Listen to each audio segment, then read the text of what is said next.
Hey everyone, welcome into the Flippin' Hippos YouTube channel. I'm Star. Hey, if you're new here or you haven't yet, please consider subscribing and helping us feed a hungry hippo. And don't forget to hit the thumbs up. Today we're talking about having routines to keep your home organized and clean. I think it's important because a lot of resellers, small business owners, people who work from home, get so wrapped up in work, they forget to do other things. It's just natural. Becoming a workaholic is very, very easy in the reselling world. It's very easy to sit and want to list well into the evening, especially if you have another job and kids and a lot of other responsibilities. And then you find that one day a week, you're stressed out, you're anxious, and you're busting your ass all day long to clean your house on your day off. And that's no fun either. So I do follow the Fly Lady system. I talk about her often on this channel. And if you don't want to follow her, there are lots of other systems nowadays. I've been doing the Fly Lady system since 2004. But there's a lot of new stuff now out there and apps that'll help you get organized and just clean one or two things a day, spend a little bit of time each day cleaning, and then you don't have to have a marathon cleaning day once a week. And it's important to schedule it into your day. Like I mentioned in the beginning, people get so wrapped up in running their own business or being a reseller that sometimes they forget to take care of other things, and that's no good. You need to find your work-life balance. There's a time to work, there's a time to relax, there's a time to take care of your home and your family. You have to find a way to balance all of that. And the number one way to do that is to have a clear and concise work schedule, which we've already talked about in this series. I'll have the playlist pop up at the end here, and you can go through and watch any videos you haven't seen yet in this series. It's just basically all the things that you can do to better manage your time, get organized, and just be a more happy, well-balanced person for 2025. You need that work schedule. That's another video. Watch it if you haven't. This one's about working your cleaning into your life or into your work. You're going to do this however it works for you. Everyone's life is different, and what your day looks like is not going to look like the same as mine. What I like to do is clean on my lunch break. So I get up and put in a good amount of work in the morning, and I break for lunch. And in the spirit of work-life balance, when I'm on lunch, I'm on lunch. I don't bring my lunch up here to my office. I don't work through my lunch. I don't try to list while I'm eating. I take a break. It's my lunch break. So if I'm where I need to be each day, this gives me the bonus of being on task in the morning and getting my work done and not being distracted.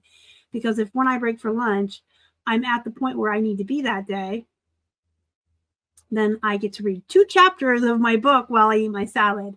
I eat a salad every day. So reward systems, I talk about that on here as well. If you have a way to entice or bribe yourself to get your work done, do it. There's nothing wrong with that. I have a list of items that I like to get done each day.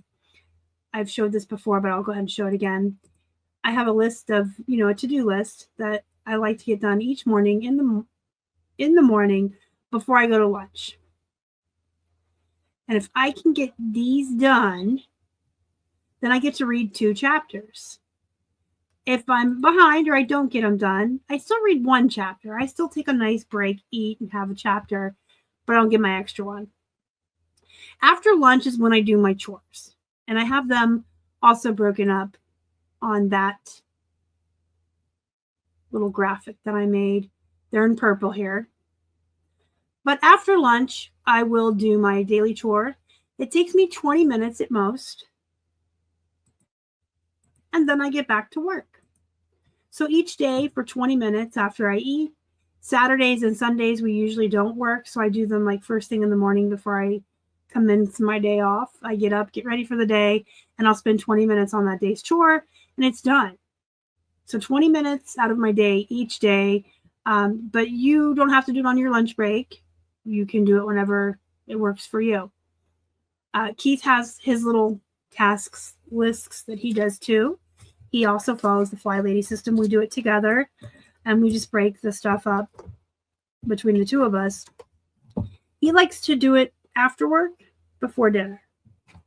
Some people like to do it first thing in the morning before they start work. Whenever you're motivated to do it or whenever you can work it into your schedule is when it's appropriate for you.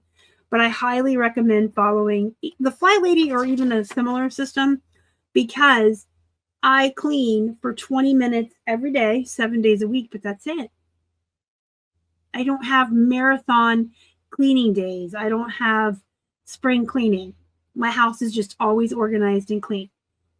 Once you get this routine down, once this is a habit for you, once you're doing this, you're going to have a lot more free time.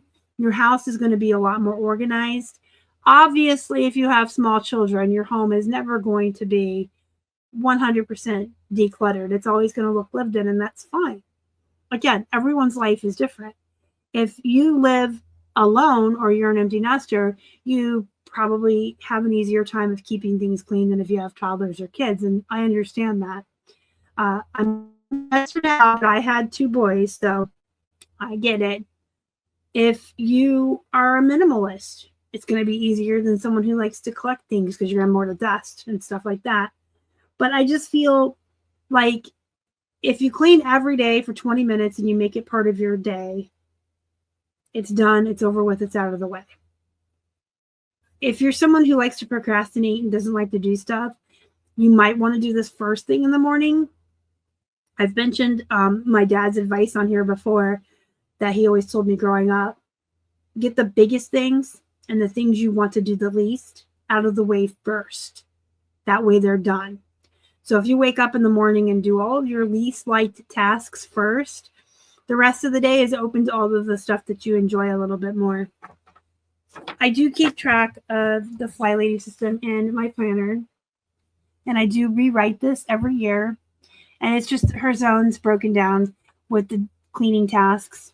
And I check them. I do check them off, but I check them off in pencil.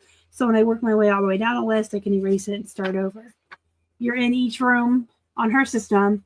You're in each room of your house 1 week in the month. And so you can get stuff done in there. If you finish a room, you can go back to the one before it. I mean, it's not like it's set in stone. I always tell you guys, take what you like, take what works for you, and leave the rest behind. And that's what I've done with her system. I've just made it work for us. And it saves me so much anxiety and stress. Our house stays relatively clean. We don't have to spend a lot of time on it. It gets done because it's part of our schedule. So it's back to what I've been saying in this whole series. Whether it's work, menu planning, budgeting, cleaning, listing, sourcing, doing your shipping, making your bed every morning, exercising, regardless, if you build something into your daily routines and your daily schedules and you force yourself to do it until it becomes habit, then it just happens naturally. It takes 30 days to build a new habit. So if you're starting something new, you will have to remind yourself to do it or make yourself do it for around 30 days, a little bit longer for some folks. And then it's just natural. Then it just becomes part of the flow. I clean every day on my lunch, and if I didn't, I'd feel weird. Do you know what I mean? Because it's such a part of my routine. If I didn't eat a salad and read my book and then clean, my whole entire lunch break would feel like, what? That was weird. That didn't happen the way it was supposed to. But anything in life that you want to break into smaller chunks and make easier on yourself, anything that you want to simplify, anywhere you want to decrease the amount of stress or anxiety you have about certain tasks, it's creating small routines, little tiny steps that you can take and implement and building them into your schedule. We all have 24 hours in our day. It's how you use them. If you stop wasting time and you start being mindful of where you're spending your time and who with and what you're doing, you not only will get so much more accomplished, but you will have a lot more free time to do all of the things that you've been meaning to do.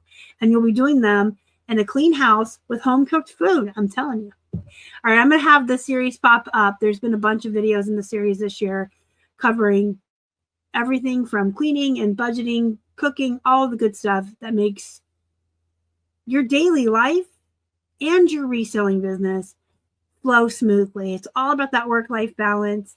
And when you have good schedules and routines, life is just so much easier. So much less stress. I won't say stress-free because depending on your situation in life, you may have a lot of small kids and you're never going to be stress-free until they go away to college or move out.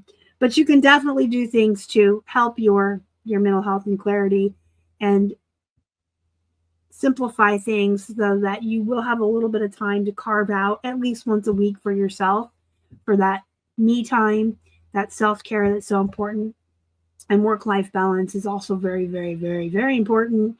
If you're just going to burn out, you're not going to be good for yourself, your business, your friends, your family, your pets, your kids, yourself. You're just going to be like burned out, mean and grouchy. Nobody wants that. So what I suggest doing is maybe starting, like everything I suggest, starting with pen and paper and going room by room in your house, just reading down all the things that have to be cleaned each week. And then you can make a deep cleaning list that you can maybe do one thing a month until it's all clean. You don't have to do everything all at once. I mean, clearly you should be probably cleaning your bathroom once a week. So that has to be done. You can't wait till it's that room's week and only clean your bathroom once a month. I mean, if it's a guest bathroom that no one uses, probably. But if it's the one everyone uses, you probably want to clean it once a week. I don't know why I said once a day. Channeling my inner Monica from Friends. So make a list of everything that has to be done. Like, obviously, you have to do your dishes every day. You should clean your bathroom once a week. You should probably be sweeping and mopping once a week, dusting once a week. But things like cleaning the light fixtures and stuff, you could probably do once a month. Again, check out Fly Lady. She does have really great detailed lists for the zones. And you can take those, if that's all you want to take from her system, and implement them in the way that I have, where you have it all broken down and you can pick one thing to clean today. I was going to show you them again, but clearly they don't want to be seen. There they are. Okay. All right. Go make your list of everything you're going to clean and how you're going to implement it. Check out Fly Lady. I'll see you in the next one. Thanks for watching. Bye.